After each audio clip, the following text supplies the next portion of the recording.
Hi, my name is Greg Koopman, and today I'm going to speak to you about how easy it is to capture and email job errors in Talend. And so in this job I set up, we have a connection at the top. We connect to our SQL database.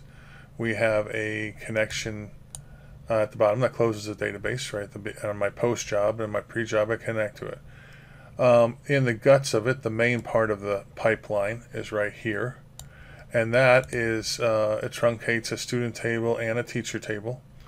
And there's a so what it does is it imports a teacher's list into the teachers table, and it also imports the student list into the students table.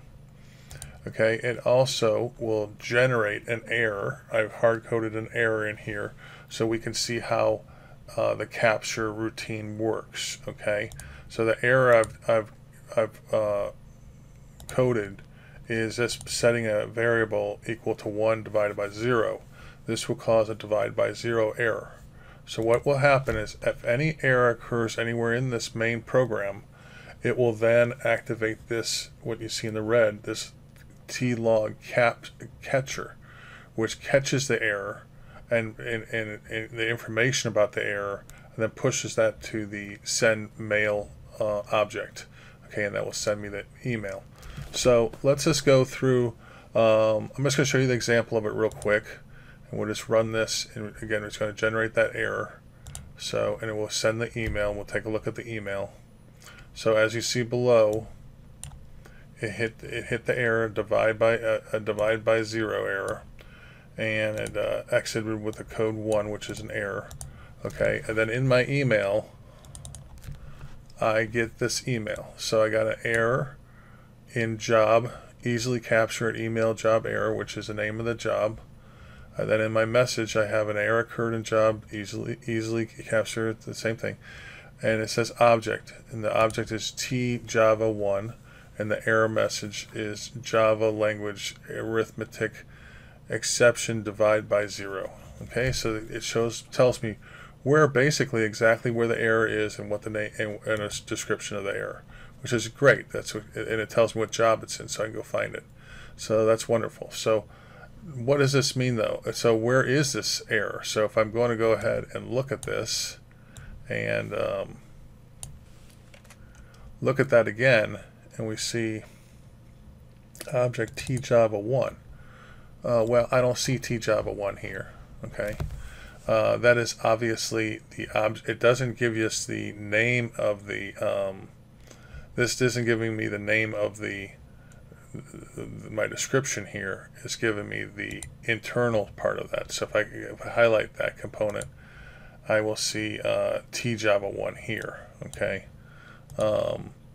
Now, actually, we probably could go ahead and find the other, the full description, the description also. So let me go ahead and show you the guts of it a little bit more. We're going to try to find where we can show generate error, that description. So what we can do here is when we go into log catcher, and we go to component, we have to keep these boxes checked if we want to, otherwise they're not, if a Java exception happens and that's not clicked, it won't even generate. It won't even come up into this log catcher.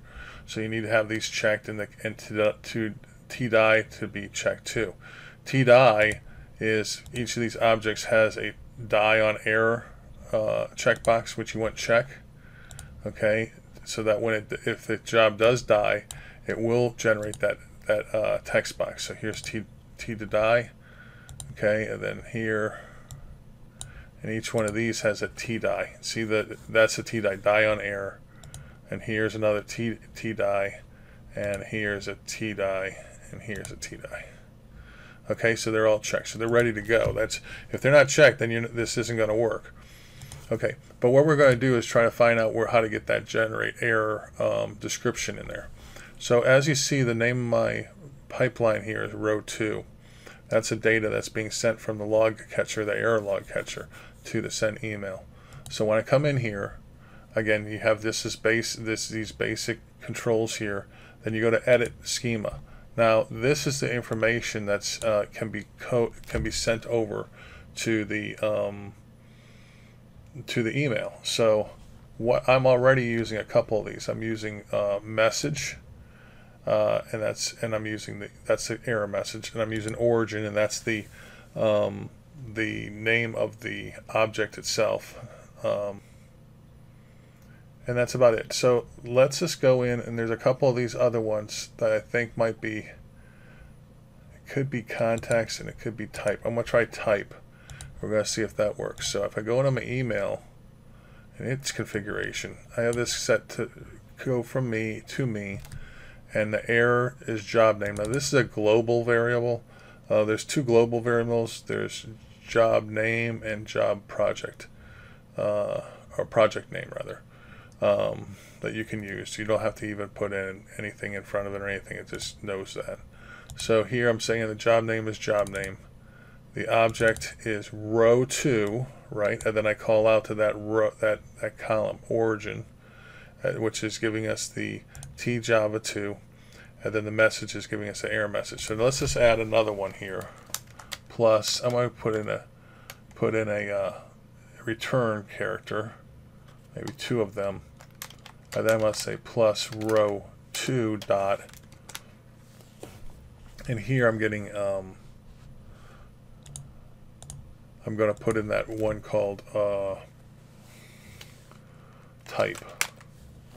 All right, and hopefully that will go ahead and give us a name of it. So now we're going to go look at my error message again, and see all that did was say what a type is. It's a Java exception. That's what it's telling me here. So that's not helping us. You can go through those and try them yourselves to see if you can get that message box. I don't think actually that you can, but you can go and try.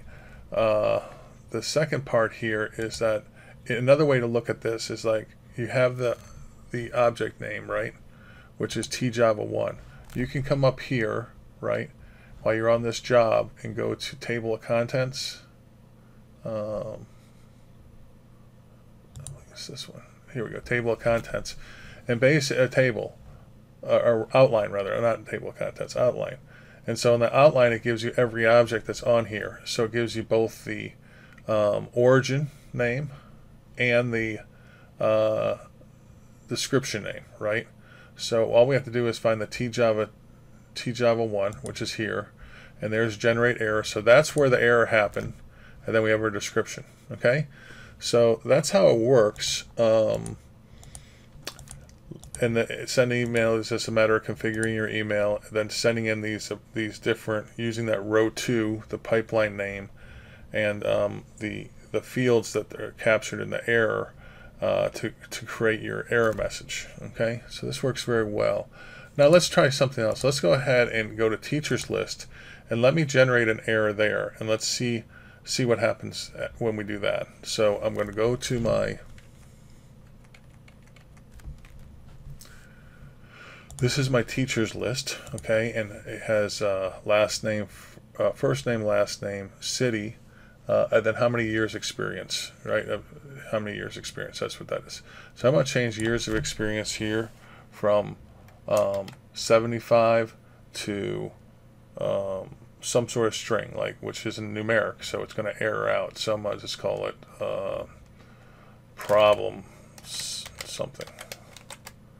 Okay, so that's what we're going to do. That we're going to save it, and that will generate an error. Okay, so let's see what that error looks like. So now I'm going to run this again, run the job, and clear, and then run it. Okay, now it should error right around here. See, it's still, as you see the indications here, it's still captured an error.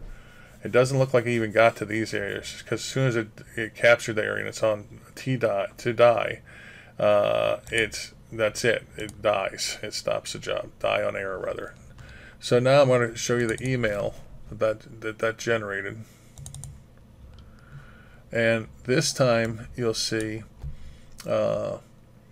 the error was in the same job, right? Of course. The object is tfile input delimited to, right?